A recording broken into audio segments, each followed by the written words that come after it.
नमस्कार, खेत खलिहान कार्यक्रम में आपका स्वागत है। कृषि वानिकी यूँ कहें कि वानिकी हमारे किसानों के जीवन का प्रमुख आधार है। यूँ कहें कि किसान ही नहीं, जितने भी हमारे प्राणी हैं सबों का जीवन आधारित होता है वानिकी के ऊपर, वृक्षों के ऊपर।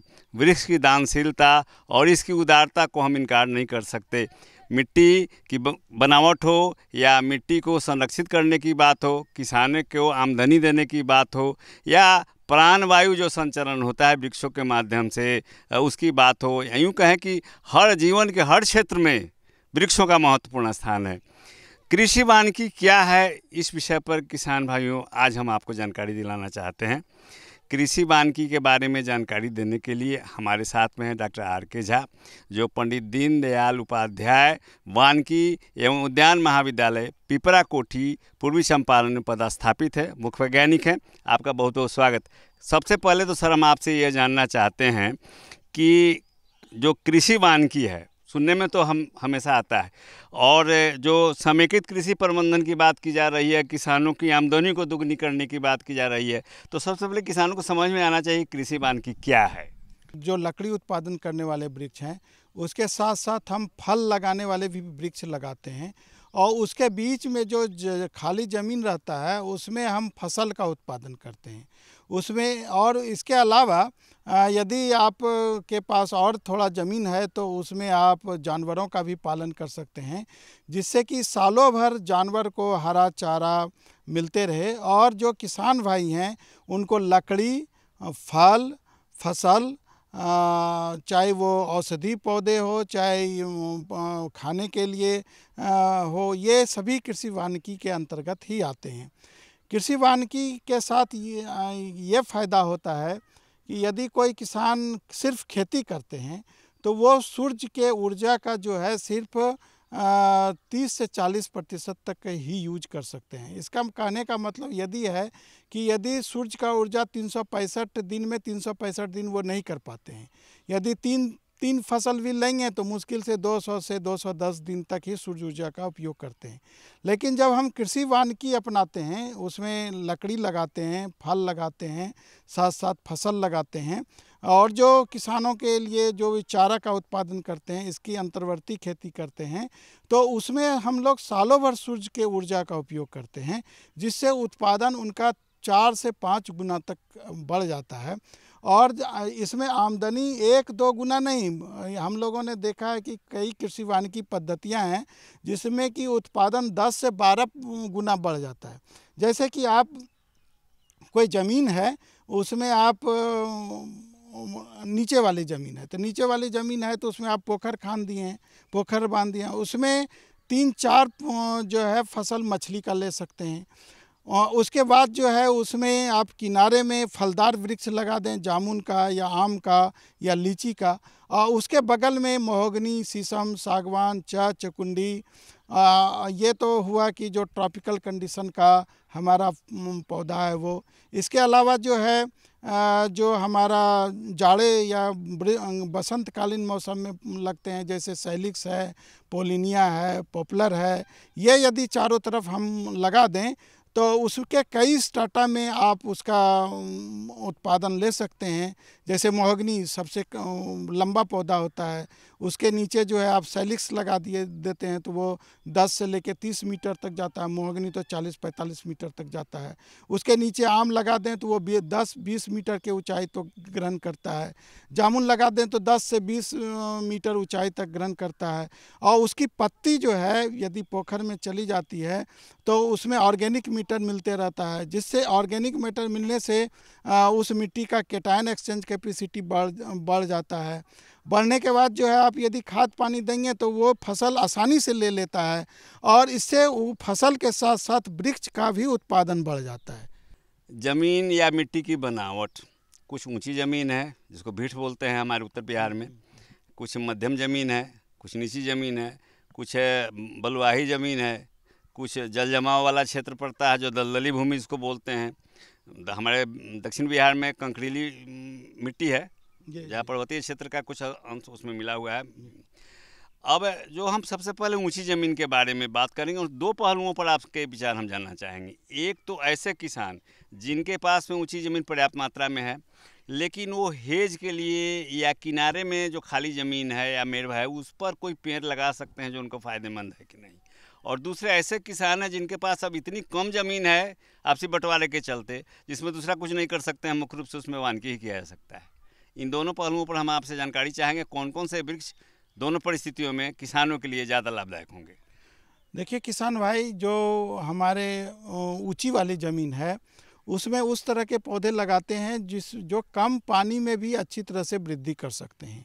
जैसे सागवान हो गया, गम्हार हो गया, इसमें कम पानी में भी ये बहुत अच्छा उत्पादन करता है। शीशम भी कम पानी में भी जो है वैसे पानी में भी अच्छा करता है और अधिक पानी में भी जहाँ पानी नहीं भी है वहाँ भी अच्छा करता है। लेकिन उसमें कुछ बीमारी का समस्या हम लोगों के यहाँ आया हुआ है, तो उसके लिए जो है हम लोगों ने कई जो है उन्नत प्रभेद निकाले हैं जो किसान अपने मेड़ के ऊपर लगा सकते हैं। एक चीज़ का हम लोगों को ध्यान देना रहता है कि जब हम वृक्ष का चयन करते हैं मेड़ के ऊपर लगाने में, तो इस तरह का पौधा का चयन करते हैं जिसमें कि सेल्फ प्रूनिंग एबिलिटी होती है। मतलब कि उसका डाली जो है, जो फैलने वाला डाली है, जिससे कि फसल का उत्पादन कम होता है, तो उसमें जो है उसकी डाली स्वयं झड़ जाए। तो उसको हम दो तरह से कर सकते हैं। या तो हम कम दूरी पर यदि पौधा लगाएंगे तो उसकी डाली स्वयं झड़ जाती है। लेकिन यदि लंबी लंबी दूरी पर हम लगाते हैं तो जिस पेड़ का जो है 90 डिग्री से ज़्यादा कोण वाला डाली रहता है तो उसमें सेल्फ प्रूनिंग एबिलिटी होती है। और एक दूसरा है कि जो 45 डिग्री से कम वाला जो ब्रांच है उस तरह के भी पौधे को लगाते हैं तो उसमें ये होता है कि शाखा थोड़ा कम दूरी पर निकलता है, तो लकड़ी की क्वालिटी उतनी अच्छी नहीं बनती है, लेकिन उस लकड़ी का खिलौना बहुत अच्छा बनता है। खिलौना का बाज़ार उसके लिए अच्छा उपलब्ध हो सकता है। यह हुआ ऊंची ज़मीन वाली। और जो नीची वाली ज़मीन है जिसमें कि पानी वगैरह लग जाता है, तो उसमें कई तरह से हैं। एक तो जो नीचे वाली ज़मीन का जो पौधा है वो लगा सकते हैं जिसमें कि साइलिक्स जो है वो बहुत अच्छी प्रजाति है। इसके अलावा पॉपुलर की भी प्रजाति लगा सकते हैं। बबूल की कई प्रजातियां आ गई हैं जो अच्छा उत्पादन देती हैं। किसान भाई अपने हिसाब से अपने मनपसंद से पौधों का चयन कर सकते हैं। इसके अलावा यदि किसी क्षेत्रों में पोखर लगाए हैं तो पोखर के ऊपर में भी जल जमाव वाली और ऊंची ज़मीन में लगने वाले पौधे लगा सकते हैं। यह किसान के ऊपर निर्भर करता है, क्योंकि हर एक जैसे सागवान की है तो उस सूखे के लिए TNT 3, TNT 4 जो है वो बहुत अच्छी वैरायटी है।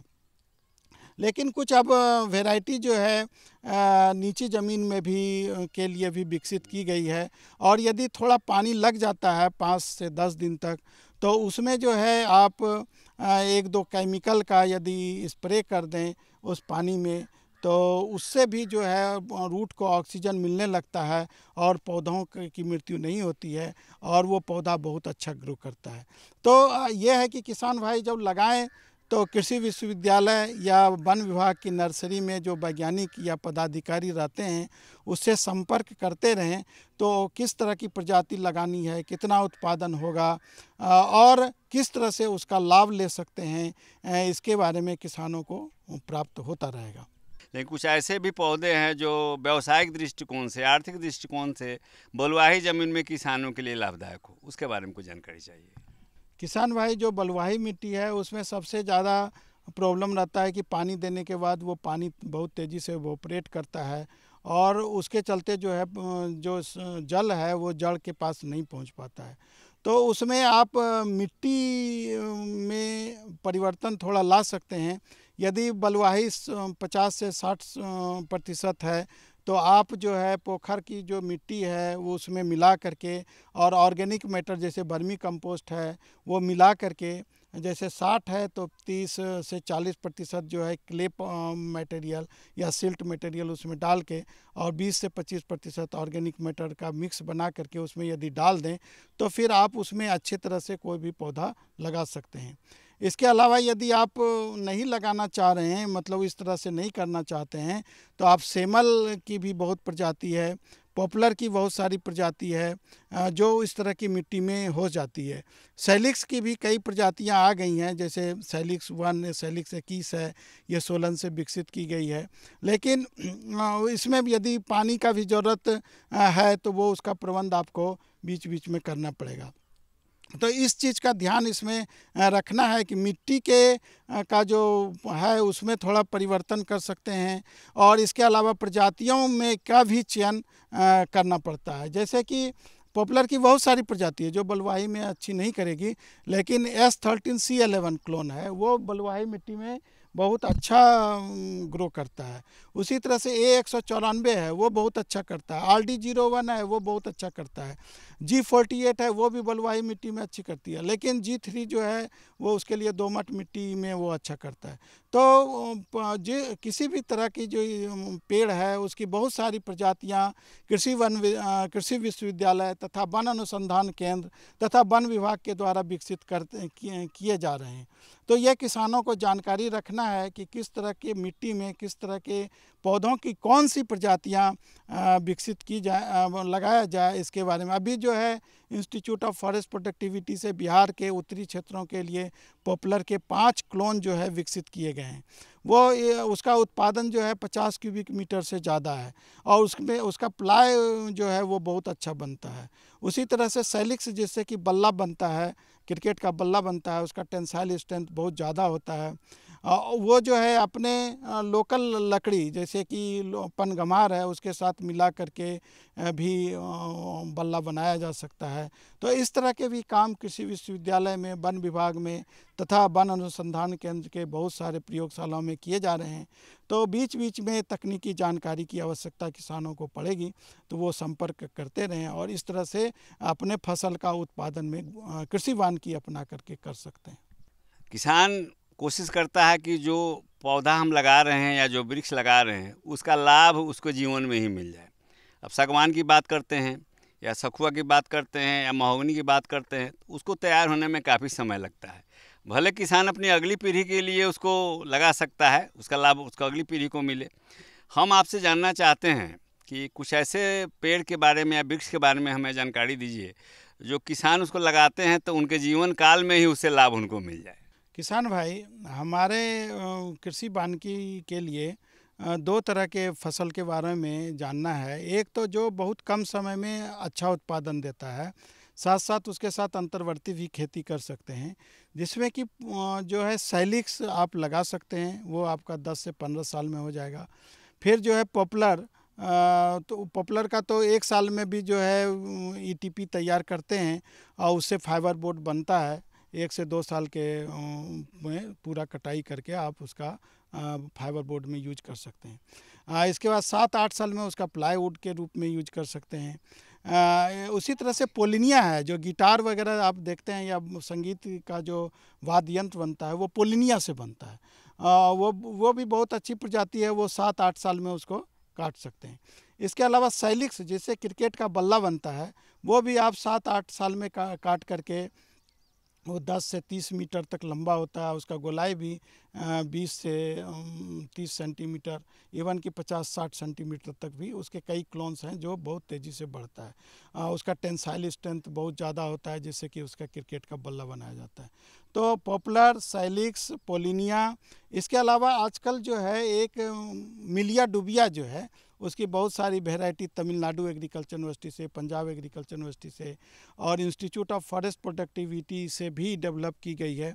और राजेंद्र कृषि विश्वविद्यालय पूसा में भी 2-3 प्रजातियां लगाई गई हैं जिसका संतोषजनक प्रदर्शन रहा है और अभी उत्पादन जो है वो 50 से लेकर के 75 घन क्यूबिक मीटर उत्पादन दे रहा है।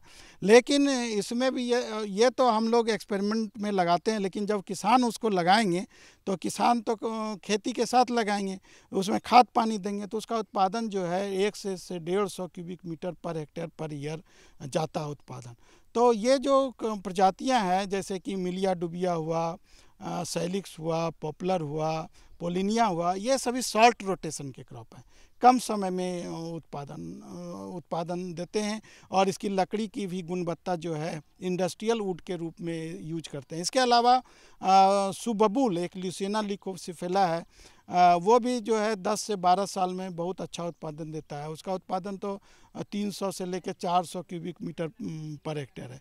लेकिन उसमें भी कई प्रजातियां हैं, जैसे कि एक K8 है जो IGFRI झांसी से विकसित की गई है, उसकी लकड़ी भी बहुत अच्छी होती है, साथ साथ उसका जो चारा है वो भी बहुत लाभदायक होता है। और यदि उसकी पत्तियां को किसान भाई जो है अपने पुआल के साथ मिला करके खाएं तो उसके दूध उत्पादन में भी तथा दूध में प्रोटीन के कंटेंट में भी उत्पादन बढ़ती है। उसी तरह से एक छाया पौधा है जो कि उसमें उसकी पत्तियां में बहुत ज़्यादा प्रोटीन पाई जाती है और वो जो है 3 से 4 साल में उसका उत्पादन शुरू हो जाता है और उसकी पत्तियां जो है उसका पकौड़ा भी बना करके खा सकते हैं सब्जी के रूप में। साथ साथ उसकी पत्तियां जो है चारा के रूप में भी, शुरू में तो वो चारा के लिए ही लाई गई थी, लेकिन अब जो है उसकी 5-5, 10-10 पत्तियां 5 से 10 रुपये मार्केट में मिलती है। और उसका एक इसीलिए मिलती है कि उसकी जो पत्ती है उसमें प्रोटीन कंटेंट बहुत ज़्यादा होता है। और माया सिविलाइजेशन जो है वहाँ से वो पौधा का चयन करके भुवनेश्वर, पूसा और अन्य कृषि विश्वविद्यालयों में लगाया गया है और उसका उत्पादन बहुत अच्छा है। इमारती लकड़ियों में शीशम एक प्रमुख इमारती लकड़ी है और दुर्भाग्यवश विगत कुछ वर्षों में इस पेड़ का ह्रास ऐसा हुआ है कि इसकी कीमत बहुत अधिक हो गई और पूरे बिहार से समझिए कि ये लगभग लुप्तप्राय है। इधर हमको जहाँ तक जानकारी है कि आप जो वानिकी वैज्ञानिक हैं, आप लोगों के सहयोग से कुछ ऐसे वृक्ष बनाए गए हैं जिनमें बीमारी कम लगती है या कुछ सावधानी बरतने की ज़रूरत है ताकि शीशम में बीमारी न लगे, इसके बारे में कुछ जानकारी चाहिए आपसे। किसान भाई, सबसे अच्छा है कि बीमारी लगे ही नहीं, तो उसके लिए जो है राजेंद्र कृषि विश्वविद्यालय में भी हम लोग 5 से 7 क्लोन जो है उसका अभी चयन किए हैं, लेकिन अभी पौधा का सेकेंड जनरेशन अभी उसका शुरू नहीं हुआ है, तो हम लोग 2-3 साल के अंदर उसका पौधा उपलब्ध कराएंगे। लेकिन वन अनुसंधान संस्थान देहरादून द्वारा जो है शीशम की बहुत सारी प्रजातियां विकसित की गई हैं, उसकी वैरायटी विकसित की गई है। इसके अलावा institute of forest productivity Ranchi है, उसके द्वारा भी बहुत प्रजातियों का चयन किया गया है। लेकिन पूर्व में भी जो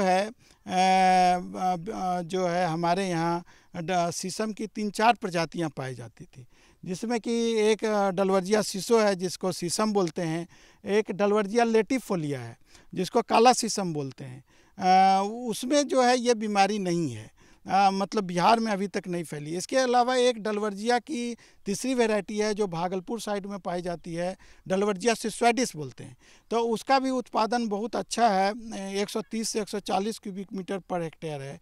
तो किसान भाई जो है शीशम का जो एक प्रजाति जिसमें बीमारी लगी है डलवर्जिया शीशो में, उसका या तो आप वैसा प्रजाति का वैसी वैरायटी का चयन करें जो वन अनुसंधान केंद्र से या राजेंद्र कृषि विश्वविद्यालय पूसा से विकसित की गई है या अन्य अनुसंधान केंद्रों से उसको लगाएं, या फिर आप स्पेसीज यदि चेंज कर दें, जैसे काला शीशम लगा दें या सफ़ेद शीशम लगा दें, तो आप इस बीमारी से बच सकते हैं। लेकिन यदि किसान भाई चाहते हैं कि हमारा लगा हुआ है और हम उसको बचाएं, तो उसके लिए जैसे आप खेत के पास जाते हैं तो सबसे पहले पत्ती के पास जाइए, उसकी पत्ती को तोड़िए। तोड़ने के बाद यदि रबड़ जैसी दिखाई दे रही है तो यह समझिए कि उसमें बीमारी नहीं लगी है। और उसको यदि तोड़िएगा तो कट की आवाज़ होगी। लेकिन जिसमें यदि बीमारी लग गई है और उसकी पत्ती को थोड़ा सा तोड़ने का कोशिश कीजिएगा तो उसमें कट की आवाज़ नहीं लगी। तो कट की आवाज़ नहीं है तो इसका मतलब उसमें विल्ट बीमारी लग गई है। तो उसके लिए आप जो है उसमें पहले 5-7 बाल्टी पानी दीजिए। पानी देने के बाद यदि पौधा मर जाता है तब तो समझिए कि पौधा मर ही गया। उसके पानी देने के बाद यदि पौधा नहीं मरता है तो आप उसमें बेवेस्टीन जो है 3 ग्राम प्रति लीटर की दर से मार्च महीने से लेकर के सितंबर महीने तक 21-21 दिन के अंतराल पर छिड़काव करें। लेकिन किसान भाई ये बोलेंगे कि ये दवाई तो बहुत महंगी आती है, तो इसको हम क्यों डालेंगे? तो और सभी किसान डाल भी नहीं सकते हैं, सबकी आमदनी उतनी नहीं हो रही है या खर्च बहुत बढ़ गया है आमदनी होने के साथ भी। तो किसान भाई जो है मकई का फसल लगाते हैं या चारा वाली फसल लगाते हैं। तो जब मकई का फसल लगाते हैं तो उसके 21 से 22 दिन के अंदर में उसमें एक माइकोरिजा डेवलप होता है, फंगस ही होता है वो। तो उसकी जो है उसके जड़ के पास वाली मिट्टी यदि वहाँ से निकाल करके आधा से 1 किलो शीशम के पौधे में डाल दें तो वो माइकोरिजा जो है उसमें भी विकसित हो जाएगा और जो विल्ट वाला फंगस है उसको मार देगा। तो इस तरह से जो है उसको बचा सकते हैं। इसके अलावा ये करते हैं कि जब आप पौधा लगा रहे हैं तो शीशम का राइजोबियम कल्चर विकसित कर दिया गया है। तो राइजोबियम क्या करता है कि उसके जड़ में जा कर के नोड्यूल बनाता है और पौधों का जो है फास्फोरस, पोटेशियम, मोलिबेडनम को जो ज़रूरत होता है शीशम को, ज़्यादा फॉस्फेट और मोलिबेडनम का ज़रूरत होता है, वो उपलब्ध करा देता है। तो ये यदि वो राइजोबियम कल्चर में, राइजोबियम कल्चर 2 तरह से उसमें डाल सकते हैं। एक जब नर्सरी वन विभाग द्वारा तैयार की जाती है उसी समय उसके बीज के ऊपर में उसका घोल तैयार करके डाल दिया जाए, या फिर जब पौधा तैयार करते हैं 1 मीटर के आसपास 60 सेंटीमीटर से 1 मीटर तक हो जाता है तो लगाने के पहले जो है एक बाल्टी में राइजोबियम कल्चर का घोल तैयार कर लीजिए, उसमें डाल दीजिए और फिर लगाइए। तो राइजोबियम कल्चर के उपचारित करने से भी विल्ट की बीमारी कम लगती है। इसके अलावा ये एजिटोबैक्टर और बहुत सारे जो है नॉन नाइट्रोजन फिक्सिंग भी बैक्टीरिया आ गए हैं, बाज़ार में उपलब्ध हैं, उसको भी लगाने से ये विल्ट वाली बीमारी से बचाव कर सकते हैं। साथ साथ ये भी ध्यान रखें कि मिट्टी जो है बिहार में 3 तरह की है, recent alluvial soil, young alluvial soil और ओल्ड एलुवियल सॉइल।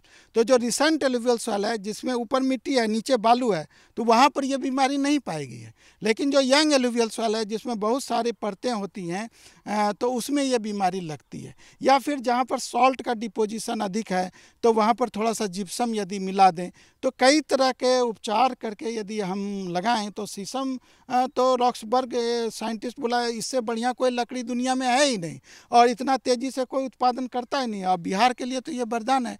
तो यदि थोड़ी सावधानी रखें, थोड़े से प्रजाति का चयन करें तो किसान भाई इससे बहुत अच्छा उत्पादन ले सकते हैं। साथ साथ इसके साथ अंतर्वर्ती खेती। एक और पौधा है सिंदूर। जी। हाँ, सिंदूर क्या संबंध सुहागन की मांग की लाली से है? उसकी खेती करके किसान को कुछ फ़ायदा हो सकता है कि नहीं, उसके बारे में बिल्कुल संक्षेप में जानकारी चाहिए आपसे। किसान भाई जो ये सिंदूर है ये 2 पौधों से प्राप्त होता है, एक बिक्सा ओरिलिना और दूसरा मेलोटस फिलिपैंसिस। तो मेलोटस फिलिपैंसिस जो है वो ड्राई एरिया के लिए है और बिक्सा ओरिलिना ड्राई और वेट दोनों एरिया के लिए। बिक्सा में जो है ज़्यादा सिंदूर पाया जाता है, उसको वो जो है आपको 2 से 3 साल में उत्पादन देना शुरू कर देगा। और उसमें बिक्सा को जो है यदि जल में उसका जो बीज है उसको जल में यदि डालेंगे तो उसके बाद थोड़ा इवोपरेशन करके आप उससे सिंदूर प्राप्त कर सकते हैं। लेकिन इसमें बहुत कम सिंदूर प्राप्त होता है। जो एसीटोन एक्सट्रैक्शन मेथड है उसका यदि किसान भाई या कृषि विभाग या वन विभाग का जो कृषि वानिकी प्रभाग है उसके द्वारा उसका संयंत्र विकसित करने के लिए अनुदान दी जा रही है। तो किसान भाई वो यदि साथ साथ लगाएं, साथ साथ बिक्सा लगाएं तो बिक्सा का पौधा ज़्यादा बड़ा नहीं होता है, श्रब होता है, वो 2 से 3 मीटर ऊंचा तक जाता है और ये छाया भी उत्पादन नहीं कर सकता है। तो कृषि वानिकी में लकड़ी के साथ बिक्सा और बिक्सा के साथ अंतर्वर्ती खेती करके सिंदूर भी किसान प्राप्त कर सकते हैं और इसका मिठाई में बनाने में भी उपयोग होता है, जो कि अरबियन कंट्री में और यूरोपियन कंट्री में बहुत ज़्यादा डिमांड है। वो जो सिंदूर लेडीज़ लोग लगाती हैं वो तो केमिकल है, लेकिन इस सिंदूर को खाद्य पदार्थ के रूप में उपयोग किया जाता है और इसका अंतर्राष्ट्रीय डिमांड बहुत है। तो यदि ये लगाएं तो किसानों की आमदनी तो और कई गुना बढ़ जाएगी। तो इसीलिए इसको अंतर्वर्ती खेती में लगा सकते हैं और इसके पौधे जो हैं वन विभाग और राजेंद्र कृषि विश्वविद्यालय में उपलब्ध हैं, जितना चाहें आप पौधा प्राप्त कर सकते हैं। डॉक्टर झा, आपने हमारे किसान भाइयों को जो कृषि वानिकी से जोड़ना चाहते हैं उसके बारे में बहुत अच्छी जानकारी दी है। हम आशा करते हैं कि आपके द्वारा जो दी गई जानकारी है निश्चित रूप से हमारे किसान भाई उस पर अमल करेंगे और कृषि वानिकी को अपनाकर अपना जीवन समृद्ध करेंगे। आपने हमें सहयोग किया, इसके लिए आपको बहुत बहुत धन्यवाद। हम आशा करते हैं कि डॉक्टर साहब के द्वारा जो दी गई जानकारी है निश्चित रूप से आपके लिए लाभदायक साबित होगी। हमारे खेत खलिहान कार्यक्रम का अब समय समाप्त हो रहा है। मिलते हैं खेत खलिहान के अगले अंक में कुछ इसी तरह के रोचक और महत्वपूर्ण कार्यक्रम को लेकर। तब तक चाहेंगे अनुमति। नमस्कार।